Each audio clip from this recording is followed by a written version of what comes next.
What's up, young men and women? It's the Sound Alchemist here with Gersh1. And we're back to answer your questions in another episode of For the Greater. And check out the awesome artwork. This man is a work of art. Oh, no. I'm talking about the OMS picture thing. But anyways, this is a video series where we answer the questions left by you, the viewer. If you have a question that you guys would like us to answer about Warhammer 40k, simply comment down in the section below, and we will try to answer it next week. Put question in front of your question because we get to those first. It's easier for us to filter through all the questions if they're labeled as questions. Right. And let's go. Watcher of the Lost asks, can you imprison a Chaos God in a Necron Tesseract? No. Boom. Yep, no. No, I kind of answered it while he was trying to make it dramatic, yeah. But no. I wanted more of a build up and then drop you guys off, but okay, fine, just say no. Yeah. So why? So the main reason why is because Necron Catan, even though they are considered star gods, they're not gods in the sense of a warp entity. Necron star gods are confined to this material universe. They're not warp entities like the Chaos gods are. So that being said, Chaos cannot be confined in a Tesseract vault because the Tesseract vault works on confining matter. Catan are actually weak against warp, so it may be a warp-infused thing, vault, but based on Necron tech, it's probably not the case. There you go. Next question. I have one from John Redcord. He asks, who has the most attractive ladies in Warhammer 40k? And also, can the Sound Alchemist hook it up with a discount at Menards? Because I need tools and materials on making my Playboy mansion next to Eye of Terror. Do you guys watch football by any chance? So that's 3 questions. Let's answer the first one. All right. What was the first one? Who has the most attractive ladies? Ooh. So you have the Tau, Earthcast, BB. BBW. Yeah, BBW. You have the Slaneshi. You don't really know if it's a male or female, but you're secretly turned on. Mm-hmm. And then you have the Eldar, just beauties, but it's more like beauties. And then you just have regular Earthlings, right? Yeah. Furries in some cases. Yeah, there you go. So in your opinion, who has the nicest looking ladies? Even though I play Tau, I don't play women like that, so so I'm gonna have to go with the Eldar. The Eldar, okay. I'm gonna go with the Imperium of Man because of the Sisters of Battle. You can't go wrong with a little bit of gold in a pager, if you know what I mean. And then the next question is, can you hook it up with a discount at Menards? Hell no, man. I can't even get a discount. My discount is basically work an extra hour and maybe. And then finally, he asks, do we watch football? Yeah. Talking about like soccer football or like football or... Either way, no. Football. Well, you watch some... I used to. Back in high school, I was big on it. But I don't really have time for it. I don't really watch much TV. Right. Yeah, I don't watch it at all. Next question. This was by Dragon Punch 903. Can a single Titan take on, say, a whole Orc Wa? Those Titans seem very OP. No, definitely not. The reason... No, they can't. Yeah, they can. A Titan yeah. cannot take on an entire Orc Wa. Why? No. Wazdaka. One single Orc on a bike, bursting in flames, can run through the head of a Titan and destroy it. If one Orc can do that, imagine thousands upon thousands upon thousands of Orcs. Alright, so yeah, he's a named character, so he's got to kind of have plot armor around it. But say, just a generic Titan going up against just a generic Wa. I say yes. I say no. Because you have weird boys now. We've always had them. We have weird boys who are good now. You have speed freaks, you have the mech guns, which are very strong. Yeah, actually, yeah, you kind of have a point. And cheap as hell. Because now even Gretchen have a chance on wounding Titans on like a 6. So there you go. Yeah, so when you put it that way... Yeah. Next question comes from Sawu. Would Trump be a good emperor? No. Well, I mean, the Emperor is kind of just sitting down and holding up the Astronomicon. Trump, I don't think, could even do that. So in order to be the Emperor of mankind takes a lot of what do you call it? Sacrifice. And Trump would want to go to Mar-a-Lago or whatever the fuck that is, and do his little golf thing every weekend. And if you do that, you can't then keep up the Astronomicon. Yeah, the Astronomicon goes blank and humanity dies. So no. Rage comment down below. Barlow Tardy. Do fat-bottom girls really make the rockin' world go round? Yes. Mm-hmm. That's a pretty simple question. Mm-hmm. Next question comes from Night Caliber. Will Gorguts get a model later? Yes. Gorguts Ed Hunter? Yeah, or I thought that was the guy with the red wall. Or who is Gorguts? Damn. Oh, it's the guy from Dawn of War 3, isn't it? Oh. No. Then no, because he's not a character inside of the actual datasheet. Surprise! They actually released Data Slate, or whatever it's called now, on Gabriel Angelos, the chapter master of the Blood Ravens. Oh. So the Blood Ravens is, they're only, video games. So now you actually have rules to play your chapter master. How did that come out? Warhammer? Forge Road. Oh. Is there a Forge World model? Yes. Okay, so then maybe in the future, yeah, we'll get a Forge World model of Gorguts. He's pretty generic looking though. He's not. There's nothing special about him. Whereas like Gabriel looks like a badass Terminator-ish Yeah, guy. and he can do backflips in Terminator armor. Next question. 1975 Steelers fan. How would life in the Imperium change if there was peace in the galaxy and all of humanity's enemies were gone? Overpopulation.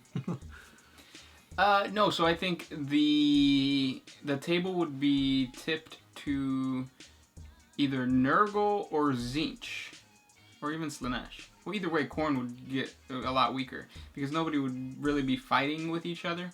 Tzeentch would be empowered because most humans want to look for sorcery.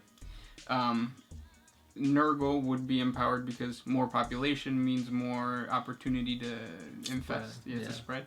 And then, of course, Slaanesh, I feel that humanity being like in a golden age again would... The same thing that happened to the Eldar with their whole cults, their sex cults or whatever. Baby boomers. That would happen. Yeah. And it would empower Slaanesh. So really, Khorne would get hurt. Mm-hmm. Next question comes from Loopy Sergeant. Do you ever put "For the Greater Wah" in the title? No, unless it's a Patreon exclusive one. But if that's the case, you already know. Next question. Cameron Cross. If an orc gets large enough, will they go through mitosis and split into two orcs? No. It just gets really, really dark green until it turns into a charcoal black. And then it just turns into a black hole. Does it ever turn into Kodak Black? Yes. Where's Kodak Black come from? Isn't that like some rapper? Maybe. Okay. Next question. Do you have one? Yes. This one's by Same11121. I don't pay a lot of attention to the stuff going on. Last thing I heard, Gillman was gonna wake up and Katia or whatever was being humped. Now I hear this nonsense about Primaris Marines and stuff. What is this? Please recap for a silly gif. Do it. Okay, well, where'd you start? Well, so he thinks that Gillman is a rumor. Gillman is not a rumor. Gillman has awoken, basically slapped around some Chaos Gods, came out with a new model, came out with the new rules in 7th edition, came out with new rules for 8th edition, and he's now just fighting more Chaos. And Katia has fallen. Mm-hmm. Chaos is a lot more powerful. Mm-hmm. There is a new god called Ennead that the Eldar are worshipping now, and all the Eldar are starting to unify under that one god. And also this one god also was the main cause of Gilliman rising up. Mm-hmm. And then all of a sudden Gilliman went to Adeptus Mechanicus guy, what's his name? Belisarius Call. He was like, yo, let's launch this great crusade that you were supposed to launch 10,000 years ago. And then he's like, okay, cool, let me just go to the shed. He opened up the shed. He had thousands upon thousands of Marines ready to go. Now these Marines had new organs in them, and they literally had steel woven in with their muscles, so they're like super beefy. Mm-hmm. That's actually a thing. They actually have steel woven into their bodies. Yep. And then secretly they're the Lost Primarch's sons. He doesn't believe that. And yeah, we are here today. That's where we're at. Watcher Zero. What new Imperial Guard units would you like GW to produce models for? All of them. Mm-hmm. So you have the Valhallans, that would be awesome. You have the Rough Riders, that would be awesome. You have all the like Beastmen. Ogrins have a really good model. I like the Ogre model. But Squats. Yeah. Technically, they could be Imperial Guard. What about you? Yeah. What he said. Yeah, there's a lot of really cool looking Imperial Guard regiments. Like, who are the Sand People? Talaran. Yeah, those guys would be awesome too. Next question. This question... Oh shit, it's gone. Okay, while you find it, here's one by Rasputin. That dude never dies. Who would win, Dante or Gaskell Mag Uruk Thraka? Oh, they both got plot armor.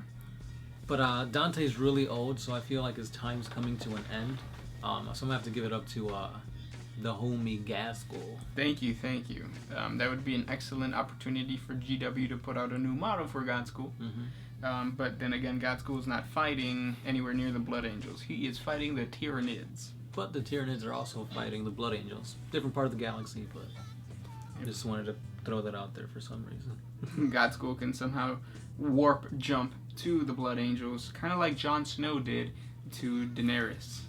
He was like, I'm going to travel from the north all the way to Dragonstone in now. Lickety split. Arthur L. Panda. What do you guys think a Harlequin does in his or her free time? And do they ever take off their masks during that time? Pretty sure they do. Oh yeah, they have to. Right? So they're like Eldar, and I think they're more like... their performance is sort of like rituals, like a monk. Mm-hmm. Where like there's a lot of meditation, there's a lot of thinking, and there's a lot of plotting. Because the laughing god is their god, but it only works if they are ready, I guess you could say. Yeah. Next question. Edohiguma. When you put on your pants, do you fasten, then zip, or zip, then fasten? Definitely fasten, then zip, because I wear jeggings, so they stretch. That's a very good note. Yeah, same thing. Fasten, then zip. Next question comes from Harry's Boilin. Aren't chicks with dicks just guys? Are they? No, that's very They're very closed-minded. How dare you? Yeah. The gender spectrum is so vast that your brain is too... You're like right here, you need to be right here. Okay. Next question. This one is by Matt. Simple enough. What happens if someone teleports bread through the warp? You get bread on the other side. That's poisoned by Nurgle, and it spreads a disease through your body called the bread disease, and it slowly starts to turn your sweat into yeast. Ooh. And you get infections. Yeast infections. Next question. All might. Can Imperial civilians travel from Hive City to Hive City? What about planet to planet? Wait, say that again? Can civilians travel from city to city or planet to planet? Yeah. By civilian, like, it has to be somebody in the higher tiers of society. But yeah, they can. Because, I mean, there has to be communication between, like, the government of one planet with the government of another planet. Because, you know, sometimes you have to go to a cardinal world, talk to the ecclesiarchy, all that good stuff. Mm-hmm. Now, would, like, a regular Hive citizen who works and stuff? Probably not. Probably no. Also, one thing to note is travel may be treacherous or dangerous because a lot of time these hive cities are built in domes that are there to sustain like oxygen and whatnot. And if they come out of that dome, they could be assailed by the natural wildlife, radiation, poisoning, all that stuff. Yep. And then last question. Do you have one? If not, I have one from San Hinchby. Do you think they will come out with a new Chaos Marine other than the Plague Marines? Yeah, definitely. They should. But they're going to take a break because... so right now the Codex for the Plague Marines is up next, right? And then after that is the Chaos Codex? No, actually Chaos is coming out with the Grey Knights this weekend. Oh, wow. When has the Plague... No, that hasn't been announced yet. I thought it wasn't. I thought it was, but it turns out it was just regular Chaos. Oh, okay. Yeah. Well, then in that case, maybe I think the Plague Marine one is going to come out, and then I was thinking that we weren't going to get another one for a while. Like they would take a break from the Chaos and throw in some Xenos, but who knows? Yeah, so far no Xenos codices. But those were the questions for this week, guys. Thank you so much for sending them our way. If you had asked us a question and we could not answer it, please just comment down below once again. Yeah, we answer these 3 times a week, so again, that's 3 chances to answer your question. As always, we do have a Patreon, Instagram, Twitter, and Facebook, so hit us up on there for more things 40k. Sound Alchemist. Gersh1. One Mind Cinequit is out of here.